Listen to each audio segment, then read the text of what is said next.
सबसे पहले जो पोर्शन कवर करेंगे, जो हिस्ट्री का सबसे इम्पॉर्टेंट पोर्शन है एज़ पर हमारा जो एग्ज़ाम होते हैं, वेरियस कॉम्पिटिटिव एग्ज़ाम होते हैं, उसके हिसाब से मॉडर्न हिस्ट्री सबसे इम्पॉर्टेंट एस्पेक्ट है हिस्ट्री का, इंडियन हिस्ट्री का। तो हम सबसे पहले वो पोर्शन कवर करने वाले हैं और आज हम वही शुरू करेंगे। तो चलिए शुरू करते हैं मॉडर्न हिस्ट्री ऑफ इंडिया। तो इसमें सबसे पहला टॉपिक है the advent of European companies. Vasco day gamma led by a Gujarati guide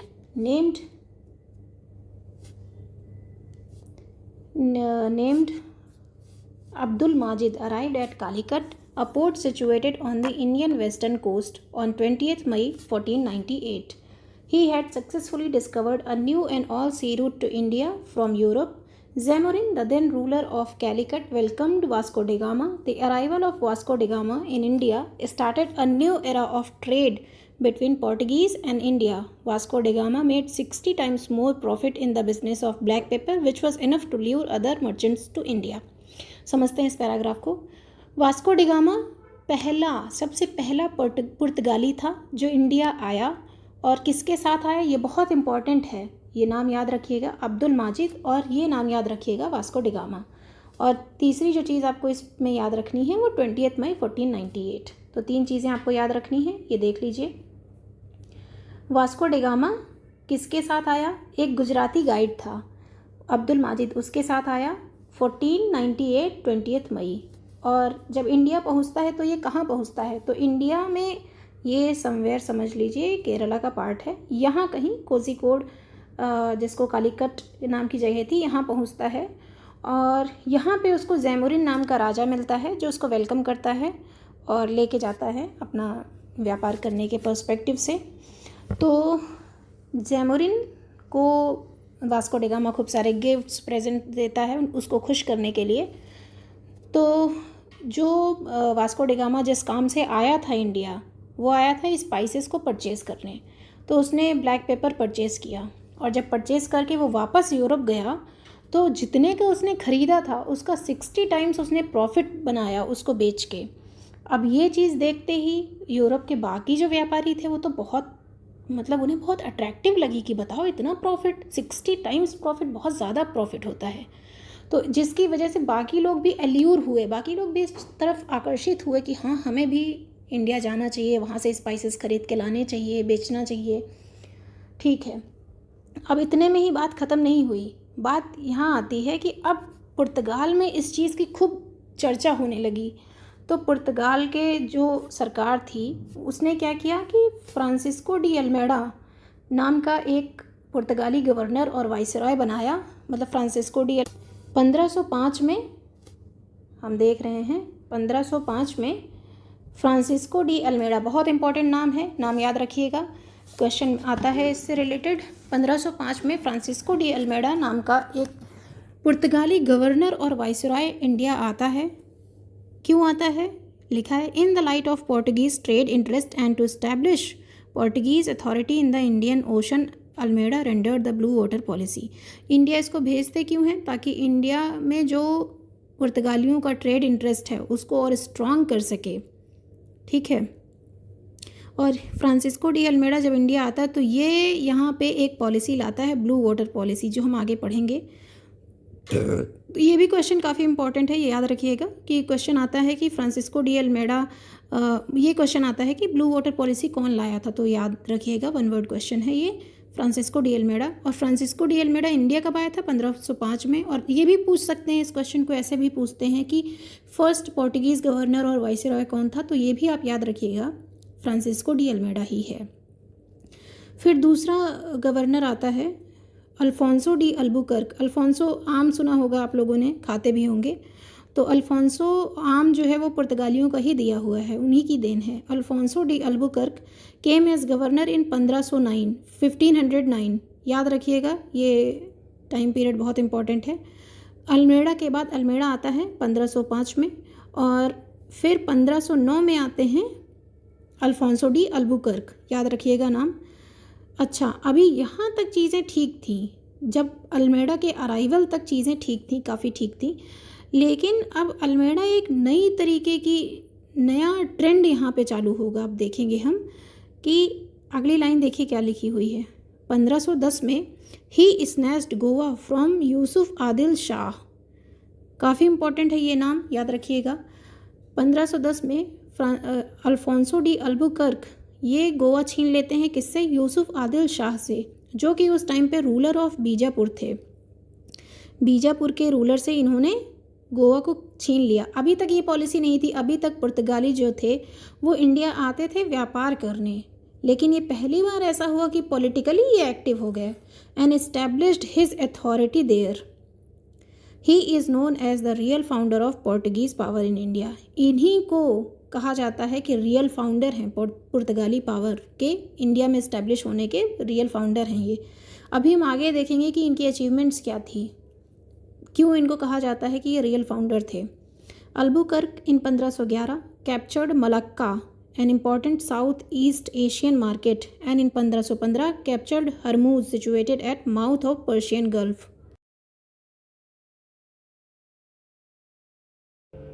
उसके बाद आते हैं Nino da Cunha assumed the governor office after Albuquerque in 1529 and remained the governor till the end of 1538।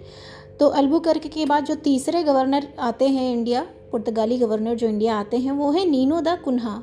याद रखिएगा नाम, ये काफ़ी इंपॉर्टेंट नाम है।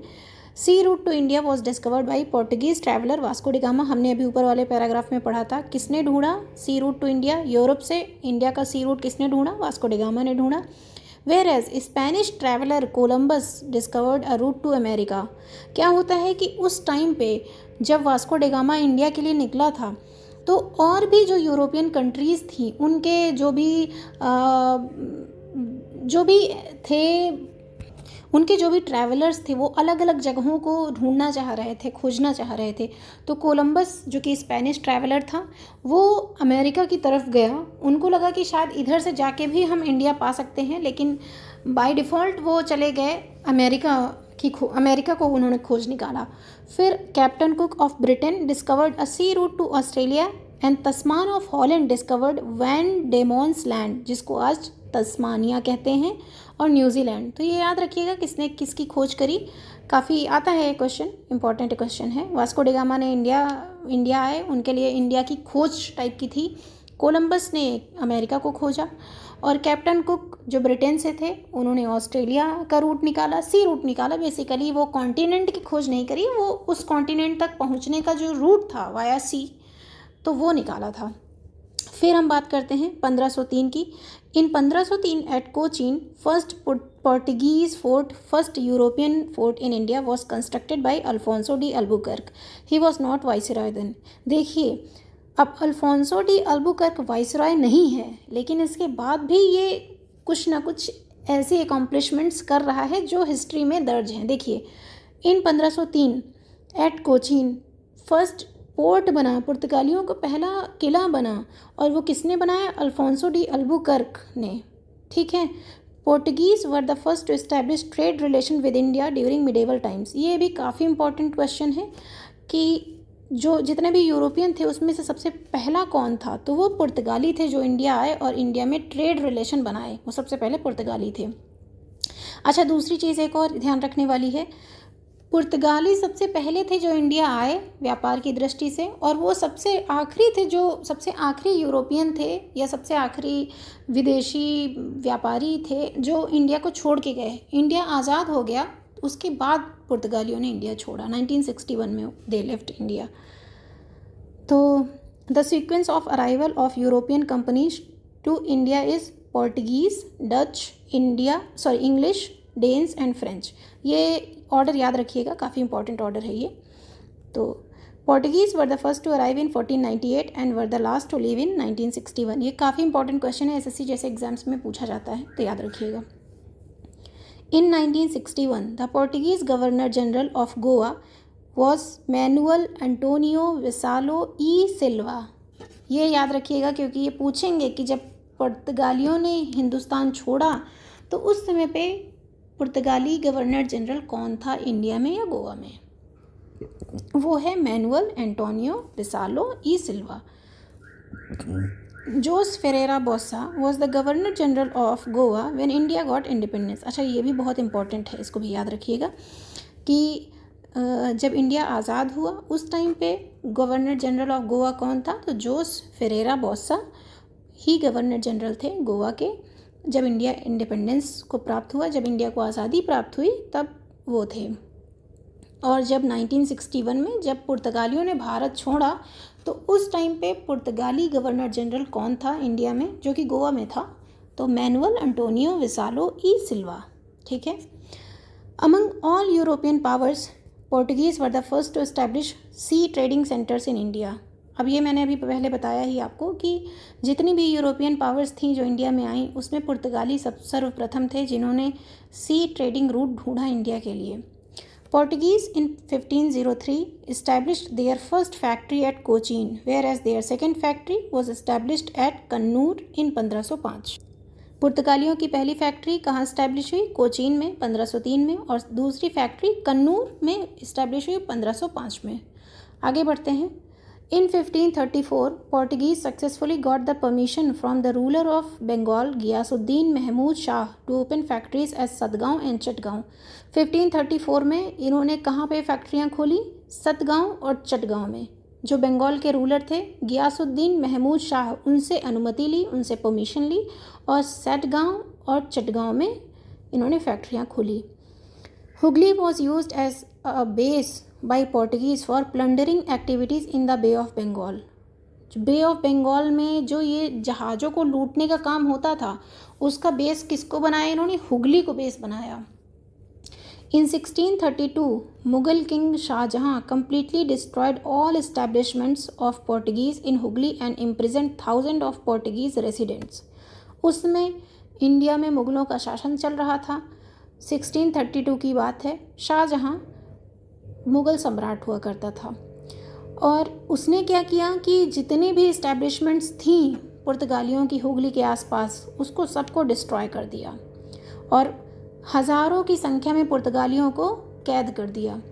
Job Charnock, head of the factory of Kasim Bazar, selected Sutanuti, a place in Calcutta instead of Hooghly for English trading center. This is how in 1690 he established Calcutta as a base of Englishmen. Dutch were the first to start joint stock company in India. ये again बहुत important है। अगर पूछेंगे joint stock company किसने start करी, तो आपको ये पता होना चाहिए कि वो डच थे। In 1602, by a resolution passed by Dutch Holland Parliament, at United East India Company was established.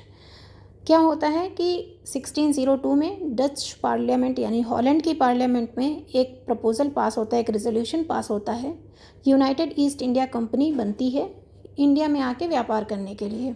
It had a capital of 65 lakhs guilders के आसपास कैपिटल इन्वेस्ट करके बनी थी ये company. This company had monopoly to do trade, to attack, to win territories in India and eastern countries.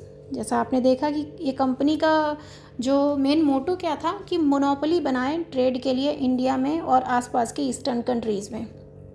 It's eastern centre was situated in Batavia, currently Jakarta. Eastern empire of Dutch was operated and administered by this company. Its partners worked as a private group. Dutch constructed Fort William at modern Kochi in 1663 after defeating Portuguese.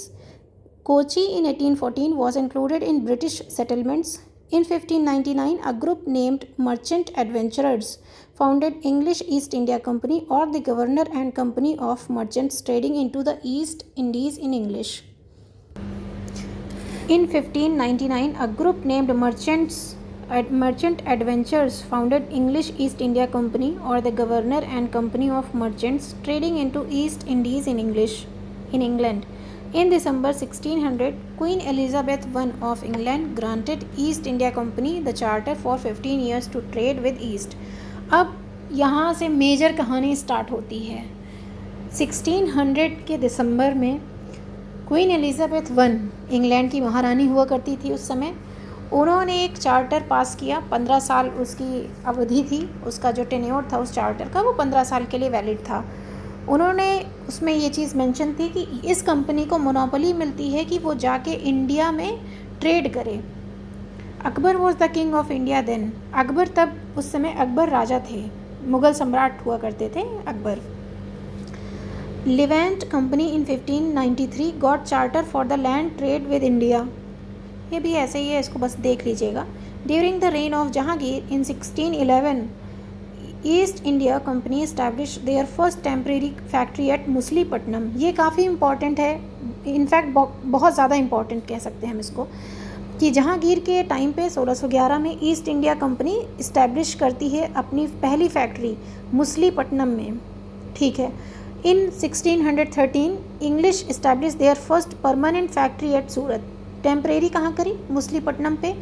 Permanent factory कहाँ establish करी? सूरत में। और year बहुत ज़रूरी याद रखने का, तो 1611 में टेम्परेरी फैक्ट्री इस्टेब्लिश करी मुसलीपट्टनम में, 1613 में परमानेंट फैक्ट्री इस्टेब्लिश करी कहाँ पे? सूरत में। Dutch established their factory at Surat in 1616 followed by French in 1668। ये भी काफ़ी इंपॉर्टेंट है, याद रखिएगा। सूरत में बनी थी 1616 में डच की फैक्ट्री, और फ्रेंच की बनी है 1668 में। Thomas best was the English officer who defeated Portuguese at a place named Soule. In 1661, King of Britain Charles II married Portuguese Princess Catherine and received Mumbai as a gift, which was leased to East India Company on payment of £10 annually. देख रहे हैं शादी कहाँ हो रही है और gift में क्या दिया जा रहा है। 1661 में राजा जो थे ब्रिटेन के, चार्ल्स II, इन्होंने पुर्तगाली प्रिंसेस से शादी करी, कैथरीन से, और मुंबई को as a gift, as a dowry पाए वो, which was lease to East India company. अब वो जो बॉम्बे है, ईस्ट इंडिया कंपनी को लीज पे दे दी जाती है ताकि वो हर साल 10 पाउंड उनको दें। English governor of Bombay John child in 1688 surrounded Mughal ports in Bombay and other Mughal ports on the western coast and tried to imprison Hajj travelers going to Makkah, as a result of which Aurangzeb expelled him from India. English governor जो था बॉम्बे का, नाम था John child. इन्होंने 1688 में क्या किया? Mughal ports को चारों तरफ से घेर लिया, और जो वेस्टर्न कोस्ट पे मुग़ल पोर्ट्स थे उनको भी घेर लिया। और इन्होंने क्या कोशिश करी कि जो हज जाने वाले ट्रैवलर्स थे उनको कैद कर लिया। अच्छा, इस बात से औरंगज़ेब जो एक कट्टर मुस्लिम हुआ करता था, उसने इन लोगों को वहाँ से निकाल फेंका। अब हम बात करते हैं फर्स्ट कर्नाटिक वॉर 1746 से 1748 तक। First Carnatic war was just an extension of the war of succession in Austria which started in 1740। In 1746 English and French started war without the consent of their home Nations. India में क्या हुआ कि English और French आपस में युद्ध करने लगे, और इनके जो पेरेंट कंट्रीज़ हैं उनको पता ही नहीं है कि यहाँ कुछ ऐसा हो रहा है। English army under the leadership of captain Barnett seized French ships. This was the immediate reason for war. होता क्या है, इंग्लिश की आर्मी कैप्टन बर्नेट के नेतृत्व में फ्रेंच की जो शिप्स थी, उनकी जहाज़ों को सीज कर देता है, और यहीं से उन दोनों के बीच में आपसी जो युद्ध था वो शुरू हो जाता है। During the first Carnatic war the nawab of Carnatic Anwaruddin sent an army of 10,000 man under the leadership of Mahfuz Khan to attack French. पहले कर्नाटिक वॉर में क्या होता है, नवाब ऑफ कर्नाटिक अनवरुद्दीन अपनी आर्मी के 10,000 सैनिकों को भेजते हैं महफूज खान की लीडरशिप में, ताकि वो फ्रेंच को अटैक कर सकें। Under the leadership of captain Paradise the French defeated the force of Nawab at a place called Santhome at Adyar river. लेकिन इतना होने के बावजूद भी कैप्टन पैराडाइज, जो फ्रेंच कैप्टन हैं Paradise, the French defeated the force of Nawab की 10,000 सैनिकों की सेना को हरा। Austrian succession war ended and Madras was again granted to English. Austrian succession war ख़त्म होता है, मद्रास को फिर से अंग्रेज़ों के हाथ में दे दिया जाता है। Dupleix for the first time used tactics which guided the future campaigns of Englishman. It was Dupleix who appointed the European forces into Indian courts on Indian expenditure and interfered in the internal conflict of kingdoms in the light of European interest and sown the seeds of European rule in India. आगे चल के हम देखेंगे ये कैसे subsidiary alliance sign होता है, चीज़ें होती हैं, लेकिन उसकी नींव जो है वो यहाँ पे ड्यूप्लेक्स रखता है, जो आगे चल के हम देखते हैं सब्सिडियरी अलाइंस में कि कैसे अंग्रेज़ों ने भारतीय राजाओं को अपनी सेना दे के, उन्हीं के खर्चे पे अपनी सेना दे के, और पूरी तरीके से सेना का जो उसका रख रखाव था उसकी जिम्मेदारी राजाओं की थी, हिंदुस्तान के राजाओं की थी, लेकिन वो कैसे काम करेगी, किसके खिलाफ काम करेगी, किसके साथ काम करेगी, ये सब डिसाइड करने वाले अंग्रेज़ थे। उसकी जो नींव थी ये ड्यूप्लेक्स रखते हैं।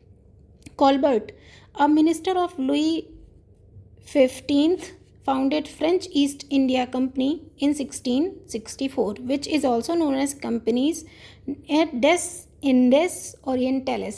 थोड़ा प्रोनाउंसिएशन में ऊपर नीचे हो सकता है, मैनेज कर लीजिएगा। All its expenditure was sustained by the state. In 1667, Francois Caron headed an expedition to India, setting up a factory in Surat in 1668. Marcara, a Persian who accompanied Caron, founded another French factory in Muslipatanam in 1669 after obtaining permission from the Sultan of Golconda. Dutch established their first factory at Muslipatanam. अभी आगे भी पीछे भी पढ़ा था हमने इसको कि डच ने अपनी पहली फैक्ट्री कहाँ इस्टेब्लिश करी थी, मुसलीपट्टनम में। In Bengal they establish their first factory at Pipli. The trade with Bengal started properly when Dutch in 1653 establish their factory in Chinsura. In Chinsura the Dutch fort was called Gustavus fort. Europeans got high trade opium and saltpetre from Bihar. Bihar was famous for opium production during British rule. काफ़ी important है, याद रखिएगा ये चीज़ कि बिहार किस चीज़ के लिए famous था, ओपियम प्रोडक्शन के लिए, ब्रिटिश रूल के टाइम पे। The chronology of arrival of European powers in India is as follows: Portuguese, Dutch, English, Danes and French. इसका आप निमोनिक्स टाइप का बना सकते हैं, PDEDF respectively, where as the establishment year of their respective companies is as follows. ये आप देख लीजिएगा, याद कर लीजिएगा। चलिए अब आगे बढ़ते हैं। अब हमारा आ गया है क्वेश्चन आंसर। सबसे पहले क्वेश्चन की तरफ बढ़ते हैं। जो हमने पढ़ा है मैक्सिमम क्वेश्चन आपको उससे ही मिल जाएंगे, जो नहीं मिलेगा उसका एक्सप्लेनेशन मैं आपको दे दूंगी, नीचे लिखा हुआ है। तो पहला क्वेश्चन है, इन which year Vasco da Gama arrived at Calicut. कौन सा साल था? हमने सबसे पहले पैराग्राफ में पढ़ा था 1498 में, 20 मई 1498 में ये कैलीकट पहुंचते हैं Vasco da Gama. Abdul Majid नाम का एक गुजराती मर्चेंट था उसके साथ। ठीक है, तो पहले क्वेश्चन का आंसर है बी। आगे बढ़ते हैं। सेकंड क्वेश्चन है, when did Vasco da Gama come to India. फिर से वही सेम क्वेश्चन है, तो अभी हमने बताया 20 में 1498। ठीक है। तीसरा क्वेश्चन है, who was the first Portuguese viceroy in India. पहला पुर्तगाली वाइसरॉय कौन था? ये भी हमने पहले ही पैराग्राफ में पढ़ा था, अगर आपको याद हो। Francisco de Almeida. इंडिया में कब आए? 1505 में आए। Who among the following had welcomed Vasco da Gama at Calicut? चौथा क्वेश्चन, ये भी आपको याद ही हो गया होगा। तो जैमुरिन नाम का एक रूलर था जिसने वास्को ड गामा का वेलकम किया। ठीक है, चलिए अब पांचवें क्वेश्चन पे आते हैं। ये एक मैच द फॉलोइंग टाइप का है, जिसमें एक तरफ वॉयेजर्स हैं और दूसरी तरफ कंट्रीज़ हैं कि वो किस कंट्री से बिलोंग करते हैं। पहला नाम है वास्को ड गामा, दूसरा है क्रिस्टोफर कोलंबस, तीसरा है कैप्टन कुक, चौथा है तस्मान। तो वास्को ड गामा तो हमको पता है पुर्तगाल से थे। दूसरा नाम है क्रिस्टोफर कोलंबस। क्रिस्टोफर कोलंबस जो हैं वो स्पेन के थे। तीसरा नाम है कैप्टन कुक, जो कैप्टन कुक थे वो ग्रेट ब्रिटेन के थे। चौथा नाम है तस्मान। तस्मान जो थे वो डच थे, यानी कि हॉलैंड के थे। तो इस तरीके से आप याद कर सकते हैं इसको। फिर हम सिक्स्थ क्वेश्चन की तरफ आते हैं। Who among the following visitors to India did not belong to Portuguese country. अब ये क्वेश्चन ऐसा नहीं है जिसमें कुछ लॉजिक हो, ये फैक्ट है, आपको फैक्ट की तरह ही इसको याद करना है। यूपी RO में आया हुआ है 2021 में, तो इसको एज इट इज़ ही याद कर लीजिए। Peter Mundy was a 17th century British traveller who came to India during Mughal rule Shahjahan. He had described Banaras in his writing. अच्छा, ये काफ़ी इंपॉर्टेंट है, ये आप जो लास्ट लाइन लिखी हुई है इसको आप याद कर लीजिए।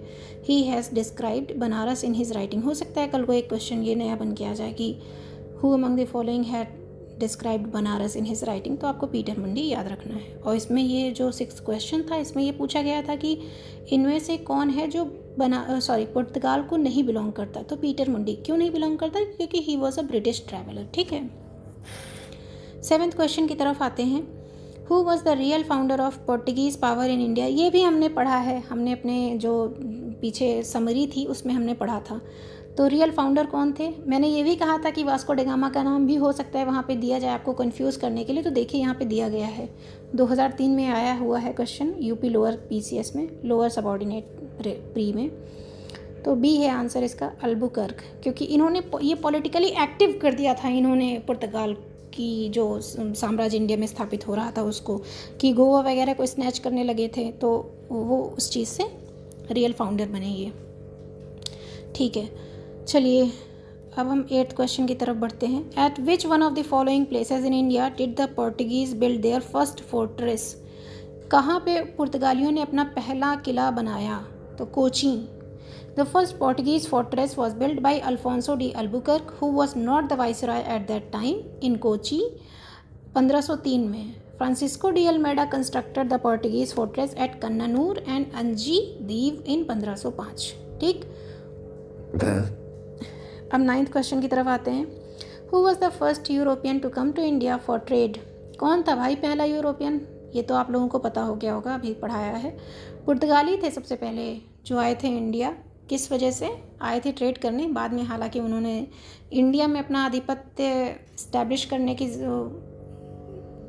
की आवश्यकता समझी या लालचवश किया, जो भी उनकी मंशा रही हो, लेकिन बाद में तो पॉलिटिकली भी काफ़ी एक्टिव हो गए थे, लेकिन आए थे वो ट्रेड करने ही।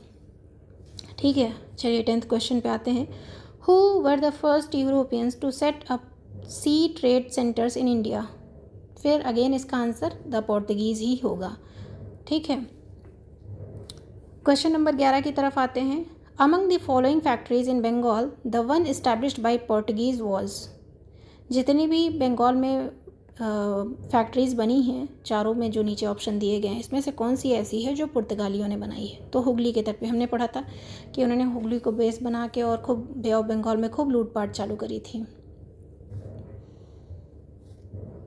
12th क्वेश्चन की तरफ आते हैं। With reference to Pondicherry now Puducherry consider the following statements. The first European power to occupy Pondicherry were the Portuguese, the second European power to occupy Pondicherry were the French, the English never occupied Pondicherry, तो answer है इसका सिर्फ पहला। The first European power to occupy Pondicherry and to exert power in India was the Portuguese, the Dutch were the second European power to occupy Pondicherry. The Britishers also occupied Pondicherry in 1793 but handed it over to France in 1814 under the Treaty of Paris. Thus only statement 1 is correct. समझ गए, सिर्फ पहला ही statement correct है।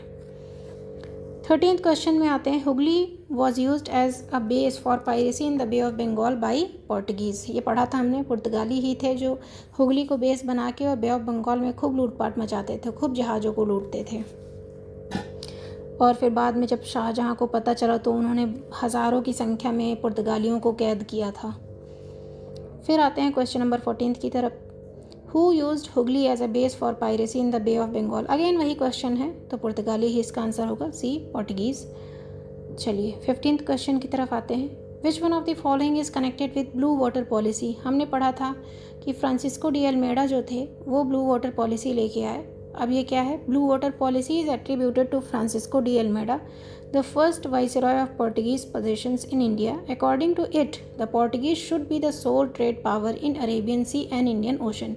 Basically उनका ये था कि जो ये सी रूट है पुर्तगाल से इंडिया तक का या यूरोप से इंडिया तक का, उस पर मोनोपोली होनी चाहिए इनकी, यही थी blue water policy. 16th question देखते हैं। Who among the following was the founder of Calcutta, Calcutta का फाउंडर कौन था, Job Charnock. The chief of Kasim Bazar factory Job Charnock had selected Sutanuti instead of Hooghly for the establishment of British trade centre and finally he founded Kolkata in the form of English colonies. 17th question पे आते हैं। Who founded Calcutta, again Job Charnock. याद रखने वाला question है, एकदम एकदम कोई इसमें बहुत बड़ा लॉजिक नहीं है, कुछ नहीं है, एकदम ये फैक्चुअल क्वेश्चन है, तो इसको वैसे ही याद रखिए कि कलकत्ता का फाउंडर कौन था, जॉर्ज चार्नोक। 18th क्वेश्चन देखते हैं। With reference to the entry of European powers into India, which one of the following statement is not correct? The Portuguese captured Goa in 1499. The English opened their first factory in South India at Muslipatnam. C है, in Eastern India, the English opened first factory in Odisha in 1633. Under the leadership of Dupleix, the French occupied Madras in 1746. Option है इसका सही answer है A. The Portuguese governor Albuquerque captured Goa from Bijapur in 1510 AD, not in 1499. ठीक है, hence option A is correct answer, क्योंकि Portuguese ने गोवा को 1499 में नहीं 1510 में कैप्चर किया था। क्वेश्चन नंबर 19 की तरफ आते हैं। The first to start a joint stock company to trade with India were Dutch. इसका आंसर हमने पढ़ा था। 20th क्वेश्चन की तरफ आते हैं। In which of the following places the Dutch established their trading centre in India. Dutch ने कहाँ पे अपने ट्रेडिंग सेंटर बनाए थे? आंसर है इसका डी। अब नीचे हम पढ़ते हैं, हम ऑप्शन में नहीं जाएंगे, हम यहाँ पे नीचे जो इसमें बॉक्स बना हुआ है आंसर के नीचे, उसको हम ध्यान से देखते हैं। इसमें वो सारे प्लेसेस लिखे हुए हैं जहाँ पे डच ने अपने ट्रेडिंग सेंटर बनाए थे। पहला है नागापट्टिनम 1658 AD में, दूसरा है चिंसूरा 1653 AD में, तीसरा है मछलीपट्टनम 1605 AD में, सूरत 1616 AD में, आगरा 1621 AD में, कोची 1663 AD में, पटना 1638 या 32 AD में। ठीक है, ये याद रख लीजिएगा, याद कर लीजिएगा, नोट डाउन कर लीजिए इसको आप लोग। फिर आते हैं क्वेश्चन नंबर 21 पे। Dutch east India company established it's first factory eight Patna in which year? B. 1632. Dutch East India Company established its first factory at Patna in 1632. अभी हमने ऊपर वाले आंसर में पढ़ा। While it was closed in the same year.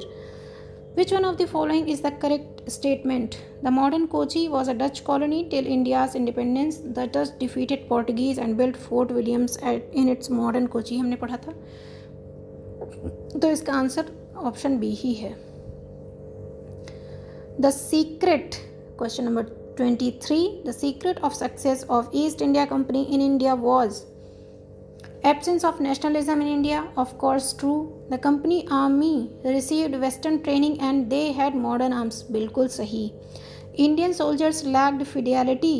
Consequently, the one who paid them sufficient could have them on his service. बिल्कुल सही।